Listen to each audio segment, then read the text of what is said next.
ifandraisany le satria anisany ny tokonina amin'izany fanganam-panjakana sy fikasana ambony ny filoham-pirenena mivady zany ny mpitantana atao anatin'ny FSM ary nampiasa ny vola tao anatin'ny caisse-zany FSM zany amin'ny tokony izy. Rehefa tsy hita ny fitsarana ny olona ray na mpanatsoana sy tadiavina dia anaovana mandat d'arrêt ary mba afahana misambotra anazy raha ohatra izy tany fotran'i Madagasikara dia anaovana mandat d'arrêt international ihany koa. Maromaro ny olona mbola karohana satria iraika amby folo no efa voasambotra sy nampidina dia ny sasany mbola miafina ary mbola fampitadiavana. Ny famerenana ny vola tsika izay mandehandeha any dia mandeha tsikelikely araky ny fitsarana izay mandeha ihany koa eto an-toerana sy any ivelany.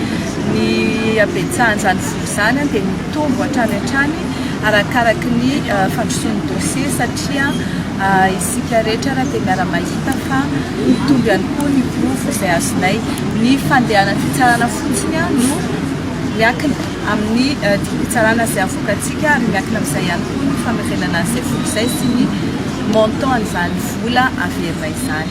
Inona ny antony narahanareo vahoaka namono tena hoe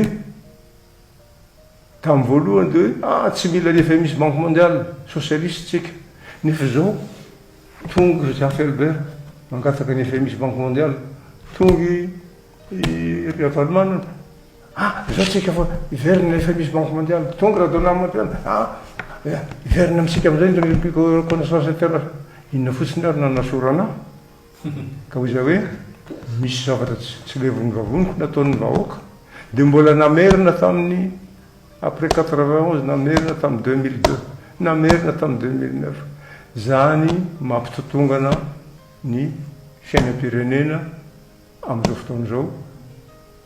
Ianao milaza hoe cause à effet misy cause misy effet tamin'ny fotoana 4,5% 87 dia io moa il y a une justice immanente, une providence dia naongany assemblée niany Jacques Felbert dia miverina tonga ako 0%.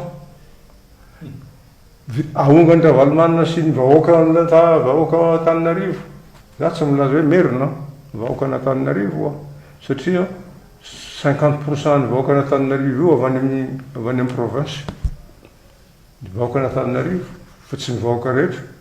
Io nanala tamin'ny 2002. En 2002 plus 7,5% de croissance tonga Ravalomanana milina 5. Zao tsika vao miaro-loha tsikelikely 5,5%